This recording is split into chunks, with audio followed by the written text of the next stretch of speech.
राहुल एक मिनट यार चुप कर दो। हेलो राहुल राहुल राहुल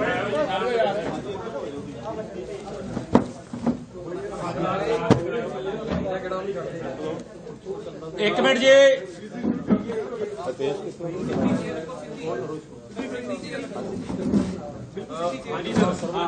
ਅਸੀਂ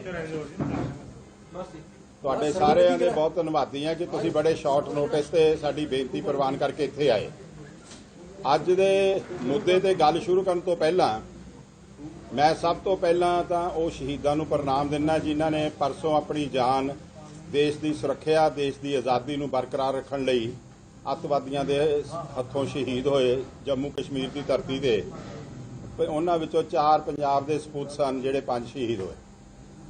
ਦੂਸਰਾ ਜਿਹੜਾ 3 ਨਿਹੱਥਿਆਂ ਦਾ, ਇੱਕ ਪ੍ਰਿੰਸੀਪਲ, ਇੱਕ ਟੀਚਰ ਤੇ ਇੱਕ ਵਪਾਰੀ ਦਾ ਸ੍ਰੀਨਗਰ ਵਿੱਚ ਅੱਤਵਾਦੀਆਂ ਦੇ ਹੱਥੋਂ ਕਤਲ ਹੋਇਆ, ਉਹ ਪੰਜਾਬ ਲਈ ਵੀ ਬੜਾ ਚਿੰਤਾ ਦਾ ਵਿਸ਼ਾ ਹੈ। ਅਸੀਂ ਉਹਨਾਂ ਵਿਛੜੀਆਂ ਰੂਹਾਂ ਨੂੰ ਸ਼ਰਧਾਂਜਲੀ ਵੀ ਭੇਂਟ ਕਰਦੇ ਹਾਂ ਤੇ ਸਰਕਾਰ ਹਿੰਦੁਸਤਾਨ ਦੀ ਤੋਂ ਮੰਗ ਕਰਦੇ ਹਾਂ ਕਿ ਬਹੁਤ ਖੂਨ ਬਹਿ ਚੁੱਕਾ ਕਸ਼ਮੀਰ ਵਿੱਚ, ਕਿਰਪਾ ਕਰਕੇ ਕੋਈ ਮਸਲੇ ਨੂੰ ਸਿਰੇ ਲਾਓ ਤਾਂ ਕਿ ਹਰ ਦਿਨ ਪੰਜਾਬ ਵਿੱਚ ਸ਼ਹੀਦਾਂ ਦੀਆਂ ਚਿਖਾਂ ਨਾਲ ਸੇਵੇ ਬਲਦੇ ਨੇ। ਇਹ ਆਪਣੀ ਬੇਨਤੀ ਸਮਾਪਤ ਕਰਨ ਤੋਂ ਬਾਅਦ ਮੈਂ ਅੱਜ ਜਿਹੜੇ ਤੁਹਾਡੇ ਲਈ ਗੱਲ ਬੁਲਾਈ ਹੈ, ਲੁਧਿਆਣੇ ਲਈ ਤੇ ਪੰਜਾਬ ਲਈ, ਵਿਸ਼ੇਸ਼ ਤੌਰ ਤੇ ਲੁਧਿਆਣੇ ਲਈ, ਇਹ ਬੜਾ ਚੀਜ਼ ਦਾ ਮੇਰੇ ਮਨ 'ਚ ਮੁੱਦਾ ਸੀ ਕਿ ਜਿਹੜੇ ਅਨਆਥੋਰਾਈਜ਼ਡ ਬੋਰਡ ਹਜ਼ਾਰਾਂ ਦੀ ਗਿਣਤੀ ਵਿੱਚ ਲੁਧਿਆਣੇ ਲੱਗ ਜਾਂਦੇ ਆ, ਇਹਨਾਂ ਨੂੰ ਕਿਵੇਂ ਨੱਥ ਪਾਈ ਜਾਵੇ। ਸਰਦਾਰ ਚਰਨਜੀਤ ਸਿੰਘ ਚੰਨੀ ਚੀਫ ਮਿਨਿਸਟਰ ਬਣੇ, ਭਾਰਤ ਭੂਸ਼ਣ ਆਦੂ ਦੁਬਾਰਾ ਮੰਤਰੀ ਬਣਿਆ ਤੇ ਲੁਧਿਆਣੇ ਵਿੱਚ ਕਰੀਬ ਦੇ ਕਰੀਬ 1000 ਤੋਂ ਵੱਧ ਬੋਰਡ, ਨਜਾਇਜ਼ ਅਨਆਥੋਰਾਈਜ਼ਡ ਬੋਰਡ ਲੱਗੇ। ਇਲੈਕਸ਼ਨ ਦਾ ਮਾਹੌਲ ਸੀ ਤੇ ਮੈਂ ਮੇਅਰ ਸਾਹਿਬ ਤੋਂ ਪਤਾ ਕੀਤਾ ਤੇ ਉਹ ਕਹਿੰਦੇ ਬੋਰਡਾਂ ਦੀ ਕੋਈ ਪਰਮਿਸ਼ਨ ਦੀ ਲੋੜ ਨਹੀਂ, ਜਿੱਥੇ ਦੂਜਿਆਂ ਦੇ ਲੱਗਿਆ ਤੁਸੀਂ ਵੀ ਆਪਣੇ ਲਾਓ। ਮੈਂ ਆਪਣੇ ਤਕਰੀਬਨ 40-50 ਬੋਰਡ ਲਾਏ। ਉਹਨਾਂ ਚੋਂ ਜਿਹੜੀ ਗੱਲ ਅੱਜ ਮੈਂ ਤੁਹਾਡੇ ਨਾਲ ਵਿਸ਼ਾ ਕਰਨ ਲਈ ਆਇਆ, ਜਿਸ ਦਿਨ ਮੇਰੇ ਆੜੇ ਬੋਰਡ ਲੱਗੇ ਉਸ ਦਿਨ ਇੱਕ ਮਮਤਾ ਆਸ਼ੂ, ਜਿਹੜੀ ਧਰਮ ਪਤਨੀ ਕਹਾਉਂਦੀ ਹੈ ਆਪਣੇ ਆਪ ਨੂੰ, ਭਾਰਤ ਭੂਸ਼ਣ ਆਸ਼ੂ ਦੀ, ਮੇਰੇ ਹਿਸਾਬ ਨਾਲ ਉਹਦੇ ਕੋਲ ਕਾਨੂੰਨੀ ਅਥਾਰਟੀ ਕੋਈ ਨਹੀਂ। ਉਹ ਇੱਕ ਟਵੀਟ ਕਰਦੀ ਹੈ, ਉਹ ਟਵੀਟ ਮੈਂ ਤੁਹਾਨੂੰ ਡਿਸਟ੍ਰੀਬਿਊਟ ਕਰਦਾ ਹਾਂ। ਟਵੀਟ ਦਿਓ ਨਾ ਜੀ, ਜਿਹੜਾ ਪ੍ਰਿੰਟ ਲੱਗੀ ਤੁਹਾਡੇ ਕੋਲ, ਜਸਟ ਪ੍ਰਿੰਟ ਤੋਂ ਨਹੀਂ, ਉਹ ਤੁਹਾਨੂੰ ਮੈਂ ਟਵੀਟ ਡਿਸਟ੍ਰੀਬਿਊਟ ਕਰਦਾ ਹਾਂ। ਉਹ ਕੀ ਡਿਸਟ੍ਰੀਬਿਊਟ ਕਹਿੰਦੀ ਹੈ ਕਿ ਲੁਧਿਆਣਾ ਵੈਸਟ ਵਿੱਚ ਜਿੰਨੇ ਵੀ ਅਨਆਥੋਰਾਈਜ਼ਡ ਬੋਰਡ ਲੱਗੇ ਆ, ਮੈਂ ਕਮਿਸ਼ਨਰ ਨੂੰ ਤੇ ਮੇਅਰ ਨੂੰ ਹਦਾਇਤ ਕਰਦੀ ਹਾਂ, ਭਾਵੇਂ ਉਹ ਮੇਰੇ ਘਰ ਵਾਲੇ ਦੀ ਫੋਟੋ ਵਾਲੇ ਹੋਣ, ਉਹ ਵੀ ਲਾ ਦਿੱਤੇ ਜਾਣ। ਮੈਂ ਉਹਦਾ ਟਵੀਟ ਪੜ੍ਹ ਕੇ ਮੇਅਰ ਨਾਲ ਗੱਲ ਕੀਤੀ, ਕਮਿਸ਼ਨਰ ਨਾਲ ਗੱਲ ਕੀਤੀ। ਕਮਿਸ਼ਨਰ ਕਹਿੰਦਾ ਮੈਂ ਛੁੱਟੀ ਤੇ ਆ, ਮੇਰੀ ਥਾਂ ਆਫੀਸ਼ੀਏਟਿੰਗ ਕਮਿਸ਼ਨਰ ਆ ਦਿੱਤਾ। ਉਹਦੇ ਨਾਲ ਗੱਲ ਕੀਤੀ, ਮੈਂ ਉਹਨਾਂ ਨੂੰ ਕਿਹਾ, ਮੈਂ ਕਿਹਾ ਬਈ ਮੈਨੂੰ ਕੋਈ ਇਤਰਾਜ਼ ਨਹੀਂ ਮੇਰੇ ਵੋਟ ਲਾਏ ਜਾਣ, ਪਰ ਮੈਂ ਇਹ ਵੀ ਨਹੀਂ ਪ੍ਰਵਾਨ ਕਰੂੰਗਾ ਕਿ ਮੇਰੇ ਲਾਹੇ ਜਾਣ ਇਕੱਲੇ ਦੇ ਤੇ ਤੁਹਾਡੇ ਸਾਰੇ ਜਾਇਜ਼ ਲੱਗੇ ਹੋਣ। ਇਸ ਚੀਜ਼ ਨੂੰ ਕਦੇ ਪ੍ਰਵਾਨ ਨਹੀਂ ਕਰੂੰਗਾ ਕਿ ਤੁਸੀਂ ਆਪਣੇ ਬੋਰਡ ਲਾਈ ਰੱਖੋ ਤੇ ਮੇਰੇ ਲਾਓ। ਮੈਨੂੰ ਕਮਿਸ਼ਨਰ ਨੇ ਵੀ ਕਿਹਾ, ਮੈਨੂੰ ਮੇਅਰ ਨੇ ਵੀ ਕਿਹਾ ਕਿ ਜੇ ਲਾਹਾਂਗੇ ਸਾਰੇ ਲਾਹਾਂਗੇ, ਨਹੀਂ ਤੁਹਾਡੇ ਨਹੀਂ ਲਾਉਂਦੇ, ਪਰ ਮੇਰੇ ਬੋਰਡ ਲਾ ਲੈ ਗਏ। ਹੁਣ ਮੈਂ ਅੱਜ ਜਿਹੜੀ ਤੁਹਾਡੇ ਨਾਲ ਗੱਲ ਸਾਂਝੀ ਕਰਨੀ ਹੈ, ਉਹ ਗੱਲ ਕੀ ਹੈ ਕਿ ਇੱਕ ਬਹੁਤ ਵੱਡਾ ਸਕੈਮ ਆ, ਸਕੈਂਡਲ ਹੈ ਐਡਵਰਟਾਈਜ਼ਰਸ ਵਿੱਚ ਤੇ ਕਾਰਪੋਰੇਸ਼ਨ ਵਿੱਚ। ਹੁਣ ਤੁਸੀਂ ਕਹੋਗੇ ਕਿ ਉਹ ਸਕੈਂਡਲ ਕੀ ਹੈ। ਇਹਨਾਂ ਨੇ ਆਕਸ਼ਨ ਕੀਤੀ 7 ਸਾਲ ਲਈ, ਤਕਰੀਬਨ 2 ਕਰੋੜ ਰੁਪਏ ਮਹੀਨਾ ਤੇ 23 ਕਰੋੜ ਰੁਪਏ ਸਾਲ ਦਾ, ਜਿਹਦੇ ਵਿੱਚ ਕੀ ਸੀ, ਸਾਰੇ ਬੱਸ ਸਟੈਂਡਾਂ ਵਾਲੇ, ਸਾਰੇ ਇੰਪੋਰਟੈਂਟ ਅਨਇੰਪੋਰਟੈਂਟ ਰੋਡਸ ਵਾਲੇ, ਇਸ ਤਰ੍ਹਾਂ ਵੱਖ-ਵੱਖ ਸਾਰੇ ਕੀਤੇ ਸੀਗੇ ਬੋਰਡ। ਕਰੋਨਾ ਆ ਗਿਆ, ਕਰੋਨੇ ਤੋਂ ਬਾਅਦ ਐਡਵਰਟਾਈਜ਼ਰ ਕੀ ਕਹਿੰਦਾ ਹੈ ਕਾਰਪੋਰੇਸ਼ਨ ਨੂੰ ਕਿ ਸਾਨੂੰ ਰਾਹਤ ਦਿੱਤੀ ਜਾਵੇ, ਜਦ ਕਿ ਗਵਰਨਮੈਂਟ ਆਫ ਇੰਡੀਆ ਨਾ ਸਟੇਟ ਗਵਰਨਮੈਂਟ ਨੇ ਕਰੋਨਾ ਵਿੱਚ ਕਿਸੇ ਨੂੰ ਵੀ ਇਕਨੋਮਿਕ ਏਡ ਨਹੀਂ ਦਿੱਤੀ। ਉਹਨਾਂ ਨੂੰ ਵੱਧੋ ਵੱਧ ਰਿਲੀਫ ਕੀ ਦਿੱਤੀ ਸੀਗੀ ਕਿ ਉਹਨਾਂ ਦੀਆਂ ਰਿਕਵਰੀਆਂ ਡੈਫਰ ਕਰਤੀਆਂ ਸੀ। ਸਭ ਤੋਂ ਵੱਡੀ ਹੈਰਾਨੀ ਦੀ ਗੱਲ ਹੈ ਕਿ ਕਾਰਪੋਰੇਸ਼ਨ ਮਤਾ ਪਾ ਕੇ ਇਹ 2 ਕਰੋੜ ਰੁਪਏ ਮਹੀਨੇ ਦੇ ਟੈਕਸ ਤੋਂ ਘਟਾ ਕੇ 70 ਲੱਖ ਰੁਪਏ ਟੈਕਸ ਕਰਦੀ ਹੈ ਇਹਨਾਂ ਨੇ। 1 ਕਰੋੜ 30 ਰੁਪਏ ਲੱਖ ਪਰ ਮੰਥ। ਇਹ 50% ਆਪਣੇ ਬੋਰਡ ਸਰੈਂਡਰ ਕਰ ਦਿੰਦੇ ਆ ਐਡਵਰਟਾਈਜ਼ਰਸ। ਉਹਨਾਂ 'ਚ ਕਰਦੇ ਕਿਹੜੇ ਆ? ਜਿਹੜੇ ਬੱਸ ਸਟੈਂਡਾਂ ਦੇ ਸ਼ੈਲਟਰ ਨੇ ਜਾਂ ਦੂਸਰੇ ਅਨਇੰਪੋਰਟੈਂਟ ਥਾਵਾਂ ਨੇ, ਉਹ ਕਾਰਪੋਰੇਸ਼ਨ ਨੂੰ ਦੇਤੀਆਂ। ਆਪ ਰਾਹਤ ਲੈ ਲਈ, ਇੱਕ ਕਰੋਨੇ ਵੇਲੇ ਨਹੀਂ, 1 ਸਾਲ ਲਈ ਨਹੀਂ, 2 ਸਾਲ ਲਈ ਨਹੀਂ, 7 ਸਾਲ ਲਈ ਰਾਹਤ ਮਿਲਦੀ ਹੈ। 9 ਸਾਲ ਲਈ ਕਰੋਨਾ 1 ਸਾਲ ਲਈ ਹੈ, 9 ਸਾਲ ਲਈ ਇਹਨਾਂ ਨੂੰ ਪੈਸੇ ਛੱਡੇ ਜਾਂਦੇ ਆ।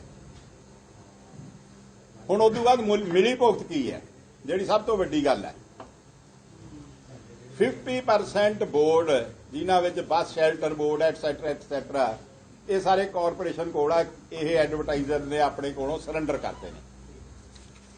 ਹੁਣ ਜਿੰਨੇ ਸਰਕਾਰੀ ਐਡਵਰਟਾਈਜ਼ਮੈਂਟ ਹੈ ਉਹ ਜਿਹੜੇ ਬੋਰਡ ਕਾਰਪੋਰੇਸ਼ਨ ਕੋਲ ਆ ਉਹਨਾਂ ਤੇ ਨਹੀਂ ਲਾਈ ਜਾ ਰਹੀ।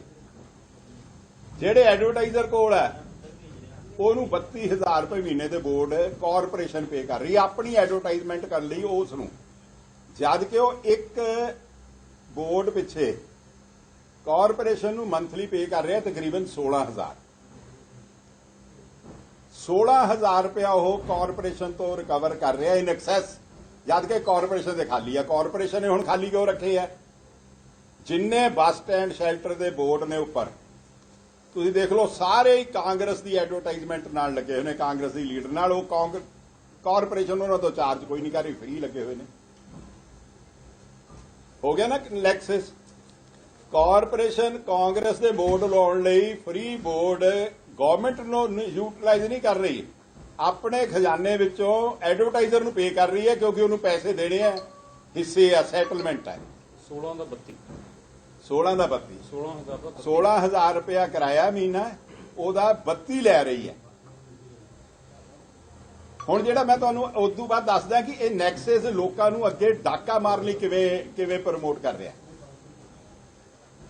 ਤੁਸੀਂ ਜਾਓ ਉਹਨਾਂ ਕੋਲ ਵੋਟ ਲੈਣ ਲਈ, ਉਹ ਕਹਿੰਦੇ ਆ ਕਿ ਸਾਡਾ ਮਿਨੀਮਮ ਵੋਟ ਕਿਸੇ ਵੀ ਸਾਈਟ ਦਾ ਜਿਹੜਾ ਹੈਗਾ 1.5 ਲੱਖ ਰੁਪਏ ਮਹੀਨਾ, ਤੇ ਜਿਹੜਾ ਬੈਸਟ ਲੋਕੇਸ਼ਨ ਹੈ ਫਿਰੋਜ਼ਪੁਰ ਰੋਡ ਜਾਂ ਹੋਰ ਪ੍ਰੋਮੀਨੈਂਟ ਥਾਵਾਂ, ਉਹਦੇ 3 ਲੱਖ ਰੁਪਏ ਮਹੀਨਾ, 10,000 ਰੁਪਏ ਦਿਹਾੜੀ।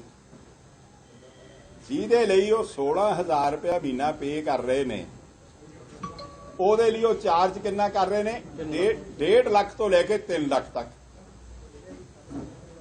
ਤੇ ਕਾਰਪੋਰੇਸ਼ਨ ਜਿਹੜੇ ਵੋਟ ਉਹਨਾਂ ਕੋਲ 50% ਖਾਲੀ ਪਈ ਆ, ਉਹਨਾਂ ਨੂੰ ਯੂਟਿਲਾਈਜ਼ ਨਹੀਂ ਕਰ ਰਹੀ, ਨਾ ਉਹਨਾਂ ਦੀ ਆਕਸ਼ਨ ਕਰ ਰਹੀ ਹੈ, ਨਾ ਉਹਨਾਂ ਨੂੰ ਤੈਅ ਬਾਜ਼ਾਰੀ ਤੇ ਦੇ ਰਹੀ ਹੈ। ਕਿਉਂ? ਕਿਉਂਕਿ ਜੇ ਉਹ ਦਿੰਦੀ ਹੈ ਤਾਂ ਐਡਵਰਟਾਈਜ਼ਮੈਂਟ ਦੇ ਜਿਹੜੇ ਬੋਰਡ ਐਡਵਰਟਾਈਜ਼ਰ ਕੋਲ ਆ, ਉਹ ਠੇਕੇਦਾਰ ਨੂੰ ਘਾਟਾ ਪਊ, ਜਿਹਦੇ ਨਾਲ ਇਹ they are hand in glove. ਸਾਡੀ ਅੱਜ ਡਿਮਾਂਡ ਬੜੀ ਸਿੰਪਲ ਹੈ ਕਿ ਇਹ ਜਿਹੜਾ ਫਰਾਡ ਹੋ ਰਿਹਾ, ਇਹ ਜਿਹੜੀ ਠੱਗੀ ਹੋ ਰਹੀ ਹੈ, ਇਹ ਇੰਨੀ ਕੈਲਕੂਲੇਟਡ ਠੱਗੀ ਹੈ ਕਿ ਤੁਸੀਂ ਵੋਟ ਲੈਣ ਜਾਓ। ਮੈਂ ਆਪਣੀ ਹੀ ਕਹਿ ਦੇਣਾ ਗੱਲ, ਮੈਂ ਕਿਹਾ ਵੀ ਤੁਸੀਂ 16,000 ਰੁਪਇਆ ਮਹੀਨਾ ਦੇ ਰਹੇ ਹੋ, ਸਰਕਾਰ ਨੂੰ ਤੁਸੀਂ 32 ਦੇ ਰਹੇ ਹੋ, ਮੈਥੋਂ 5,000 ਵੱਧ ਲੈ ਲਓ, ਮੈਨੂੰ 35,000 ਰੁਪਏ ਮਹੀਨੇ ਤੇ ਦੇ ਦਿਓ। ਕਹਿੰਦੇ ਨਹੀਂ ਜੀ 2.5 ਲੱਖ ਰੁਪਏ। ਐ 2.5 ਲੱਖ ਵੀ ਇੱਥੇ ਨਹੀਂ ਕਿ 2.5 ਲੱਖ ਰੁਪਏ ਮਹੀਨੇ ਦਾ, ਕਹਿੰਦੇ ਜਿਹੜੀ ਬੁਕਿੰਗ ਹੁਣ ਨਵੰਬਰ 'ਚ ਕਰਾਓਗੇ ਤੁਹਾਨੂੰ ਮਾਰਚ ਤੱਕ ਰੱਖਣੀ ਪਊ। ਮਤਲਬ exploitation to that extent. And who is allying it? The corporation authorities. ਦੇਖੋ, ਮੈਂ ਇਹ ਅੱਜ ਤੁਹਾਡੇ ਸਾਹਮਣੇ 3 ਸਵਾਲ ਕਰਦਾ। ਇੱਕ ਤਾਂ ਮਮਤਾ ਨੂੰ ਪਬਲਿਕ ਨੂੰ ਦੱਸਣਾ ਪਊ ਕਿ what status she holds to direct the commissioner and the mayor. She is only one of the 95 councillors of Ludhiana. मैं ਉਹਨੂੰ ਕਹਿਣਾ ਚਾਹੁੰਦਾ ਤੁਹਾਡੇ ਰਾਹੀਂ ਕਿ ਮਮਤਾ ਜੀ, ਜੇ ਤੁਸੀਂ ਅਥਾਰਟੀ ਐਗਜ਼ੈਕਟ ਕਰਨੀ ਹੈ, ਕੱਲ ਨੂੰ ਜਿਹੜੇ ਤੁਹਾਡੇ ਇੱਥੋਂ ਦੇ ਸਕੈਂਡਲ ਨਿਕਲਣਗੇ ਉਹਦੇ ਤੁਹਾਨੂੰ ਮੁਲਜ਼ਮ ਬਣਨਾ ਪਊਗਾ। ਤੁਸੀਂ ਆਪਣਾ ਸਟੇਟਸ ਲੋਕਾਂ ਨੂੰ ਡਿਕਲੇਅਰ ਕਰੋ ਕਿ ਤੁਸੀਂ ਕਿਸ ਕੈਪੈਸਿਟੀ ਵਿੱਚ ਇਨਸਟਰਕਸ਼ਨ ਜਾਰੀ ਕਰਦੇ ਹੋ। ਤੁਸੀਂ ਰੋਡ ਇੰਸਪੈਕਟ ਕਰਦੇ ਹੋ, ਤੁਸੀਂ ਡੀਸੀ ਨੂੰ ਬੁਲਾਉਂਦੇ ਹੋ, ਤੁਸੀਂ ਰੋਡ ਪੁਲਿਸ ਦਾ ਕੰਮ ਹੁੰਦਾ ਕਮਿਸ਼ਨਰ ਨੂੰ ਬੁਲਾਉਂਦੇ ਹੋ। ਵਾਟ ਅਥਾਰਟੀ ਯੂ ਹੋਲਡ? ਮੈਂ ਜੋ ਅੱਜ ਆਸ਼ੂ ਹਾਂ, ਮੈਂ 25 ਸਾਲ ਪਹਿਲਾਂ ਬਣਿਆ ਤੇ ਮੇਰੀ ਵਾਈਫ ਨੂੰ ਕਦੇ ਕੋਈ ਰਾਈਟ ਨਹੀਂ ਸੀਗਾ ਕਿ ਉਹ ਮਿਨਿਸਟਰ ਦੇ ਰਾਈਟਸ ਐਗਜ਼ੈਕਟ ਕਰੇ, because I was given chance by the people, not my family or my wife. ਇਹ ਮਮਤਾ ਨੂੰ ਦੱਸਣਾ ਪਊ। ਦੂਸਰੀ ਗੱਲ ਹੈ ਜਿਹੜੀ ਆ ਮੈਂ ਤੁਹਾਨੂੰ ਦੇਵਾਂਗਾ, ਜਿਹੜਾ ਇਹਦਾ ਹੈਗਾ ਮਮਤਾ ਦਾ ਟਵੀਟ ਹੈ ਤੁਹਾਡਾ। ਦੂਸਰੀ ਗੱਲ ਮੈਂ ਜਿਹੜੀ ਇਹ ਕਹਿਣੀ ਚਾਹੁੰਦਾ ਹੈਗਾ ਕਿ ਇਹ ਕੱਪੜਾ ਜਿਹੜਾ ਹੈਗਾ ਇਹ ਇੱਕ ਨਹੀਂ ਹੈ। ਇਹ ਕੱਪੜਾ ਤੁਹਾਨੂੰ ਜਸਪਾਲ ਸਾਡੇ ਜਿਹੜੇ ਲੀਡਰ ਆ ਹਾਊਸ 'ਚ ਉਹ ਵੀ ਦੱਸਣਗੇ। ਮੈਂ ਦੂਸਰੀ ਗੱਲ ਜਿਹੜੀ ਕਰਨੀ ਚਾਹੁੰਦਾ, ਮਿਊਨਿਸਪਲ ਕਾਰਪੋਰੇਸ਼ਨ ਐਕਟ ਵਿੱਚ ਬਹੁਤ ਕਲੀਅਰ ਲਿਖਿਆ ਹੋਇਆ ਕਿ 2 ਮੈਂਬਰ ਚੁਣੇ ਜਾਣਗੇ ਹਾਊਸ 'ਚੋਂ, ਮੇਅਰ, ਸੀਨੀਅਰ ਡਿਪਟੀ ਮੇਅਰ ਤੇ ਕਮਿਸ਼ਨਰ, ਤੇ 2 ਚੁਣੇ ਹੋਏ ਮੈਂਬਰ ਇਹ ਬਣਨਗੇ finance and contract committee house 'ਚ। ਤੇ ਉਹ ਫਾਈਨੈਂਸ ਐਂਡ ਕੰਟਰੈਕਟ ਕਮੇਟੀ ਜਿੰਨੇ ਕੰਮ ਐਲੋਕੇਟ ਕਰਨੇ ਹੋਣਗੇ ਉਹ ਸਾਰਿਆਂ ਨੂੰ ਕੰਸੀਡਰ ਕਰੂਗੀ। ਉਹਨਾਂ ਤੇ ਕੰਸੀਡਰ ਕਰਕੇ ਪ੍ਰੋਸੀਡਿੰਗ ਪਾ ਕੇ ਉਹ ਜੋ ਵੀ ਏਜੰਡਾ ਜਾਰੀ ਕਰਕੇ ਉਹ ਵਰਕ ਸੈਂਕਸ਼ਨ ਕੀਤੇ ਜਾਣਗੇ। ਹੁਣ ਹੋ ਕੀ ਰਿਹਾ, finance and contract committee exist ਨਹੀਂ ਕਰਦੀ। ਮੈਨੂੰ ਕੋਈ ਇਤਰਾਜ਼ ਨਹੀਂ, ਭਾਰਤ ਭੂਸ਼ਣ ਆਸ਼ੂ ਮਿਨਿਸਟਰ ਹੈ, ਮਿਨਿਸਟਰ ਭਾਵੇਂ ਕਿਸੇ ਮਹਿਕਮੇ ਦਾ ਹੋਵੇ ਮਿਨਿਸਟਰ ਆ, ਉਹ ਕਰ ਸਕਦਾ ਹਦਾਇਤ। ਪਰ ਮੈਂ ਇੱਕ ਗੱਲ ਜ਼ਰੂਰ ਪੁੱਛਣੀ ਚਾਹੁੰਦਾ, ਮੇਅਰ ਨੂੰ ਵੀ ਤੇ ਕਮਿਸ਼ਨਰ ਨੂੰ ਵੀ ਤੇ ਕਾਰਪੋਰੇਸ਼ਨ ਦੇ ਮੁਲਾਜ਼ਮਾਂ ਨੂੰ ਵੀ, ਕੀ ਜਿਹੜੇ ਉਹ ਵਰਬਲ ਆਰਡਰ ਕਰ ਰਹੇ ਆ ਉਹਨਾਂ ਨੂੰ ਤੁਸੀਂ ਇੰਪਲੀਮੈਂਟ ਕਿਸ ਗਰਾਊਂਡ ਤੇ ਕਰਦੇ? ਉਹਨੇ ਅੱਜ ਪ੍ਰੈਸ ਕਾਨਫਰੰਸ ਕਰਕੇ ਕਹੀ ਕਿ ਸਵੇਰ ਤੋਂ ਪੈਚ ਵਰਕ ਸ਼ੁਰੂ ਹੋ ਜੇ। ਮੈਂ ਕਾਰਪੋਰੇਸ਼ਨ ਦਾ 18 ਸਾਲ ਲੀਗਲ ਐਡਵਾਈਜ਼ਰ ਵੀ ਰਿਹਾ, 15 ਸਾਲ ਗਵਰਨਮੈਂਟ ਵੀ ਰਿਹਾ। ਕੋਈ ਵੀ ਕੰਮ ਆਰਡਰ ਹੁੰਦਾ ਉਹਦੇ ਵਰਕ ਆਰਡਰ ਨਿਕਲਦੇ ਆ, ਪੈਚ ਡਿਪਾਰਟਮੈਂਟਲੀ ਲੱਗਣੇ ਆ ਕਿ ਕੰਟਰੈਕਟਰ ਤੋਂ ਲੱਗਣੇ ਆ, ਕੰਟਰੈਕਟਰ ਤੋਂ ਲੱਗਣੇ ਆ ਤਾਂ ਉਹਦੇ ਟੈਂਡਰ ਇਨਵਾਈਟ ਕੀਤੇ ਜਾਂਦੇ ਆ, ਜੇ ਕਾਰਪੋਰੇਸ਼ਨ ਨੇ ਕਰਨੇ ਹੁੰਦੇ ਆ ਤਾਂ ਉਹਦਾ ਵਰਕ ਅਲਾਟ ਕੀਤਾ ਜਾਂਦਾ। ਉਹ ਹੋ ਗਏ। ਲੁਧਿਆਣੇ ਨਾਲ ਠੱਗੀ ਕਿਵੇਂ ਮਾਰੀ ਜਾ ਰਹੀ ਹੈ, ਲੁਧਿਆਣੇ ਨੂੰ ਉਜਾੜਿਆ ਕਿਵੇਂ ਜਾ ਰਿਹਾ ਹੈ, ਲੁਧਿਆਣੇ ਦੇ ਕੰਮਾਂ 'ਚੋਂ ਪੈਸੇ ਕਿਵੇਂ ਬਣਾਏ ਜਾ ਰਹੇ ਨੇ। ਮੰਤਰੀ ਦੀ ਵਾਈਫ ਤੇ ਇਹਨਾਂ ਦੀ ਕੋਟਰੀ ਵੱਲੋਂ ਕਹਿੰਦੇ ਸ਼ਹਿਰ 'ਚ ਮੈਨੂੰ ਇੱਕ ਬੰਦਾ ਕਹਿਣ ਲੱਗਾ ਕਿ ਆਸ਼ੂ ਨੇ ਬਹੁਤ ਡਿਵੈਲਪਮੈਂਟ ਕਰਤੀ। ਮੈਂ ਕਿਹਾ ਕਾਹਦੀ ਕੀਤੀ? ਕਹਿੰਦੇ ਇੰਟਰਲੌਕਿੰਗ ਲਵਾਤੀ। ਮੈਂ ਕਿਹਾ ਉਜਾੜਤਾ ਕਿ ਵਸਾਤਾ? ਇੰਟਰਲੌਕਿੰਗ 6 ਇੰਚ ਵਾਲੀ ਪੱਟ ਕੇ 4 ਇੰਚ ਵਾਲੀ ਲਾ ਰਹੇ ਆ। ਤੇ ਇਹ ਸਾਰੀਆਂ 'ਚ ਤੁਸੀਂ ਇਨਫੋਰਮੇਸ਼ਨ ਲੈ ਲਓ, ਇਹ ਕਾਂਗਰਸ ਲੀਡਰਸ ਦੀਆਂ ਫੈਕਟਰੀਆਂ ਲਾਈਆਂ ਗਈਆਂ ਨੇ।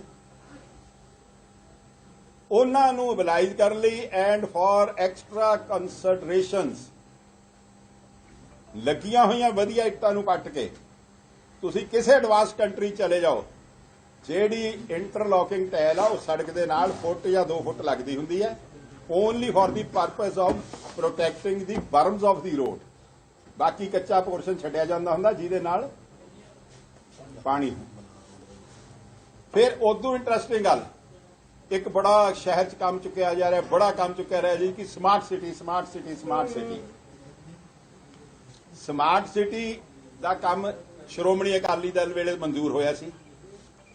ਇਹ ਗਵਰਨਮੈਂਟ ਦਾ ਆਫ ਇੰਡੀਆ ਦਾ ਪੈਸਾ ਹੈਗਾ, ਇਹਦੇ 'ਚ ਨੋਮੀਨਲ ਜੀ ਕੰਟਰੀਬਿਊਸ਼ਨ ਸਟੇਟ ਗਵਰਨਮੈਂਟ ਦੀ ਹੈ। ਹੁਣ ਉਹ ਸਮਾਰਟ ਸਿਟੀ ਦੇ ਨਾਮ ਨਾਲ ਉਜਾੜਿਆ ਕਿਵੇਂ ਜਾ ਰਿਹਾ?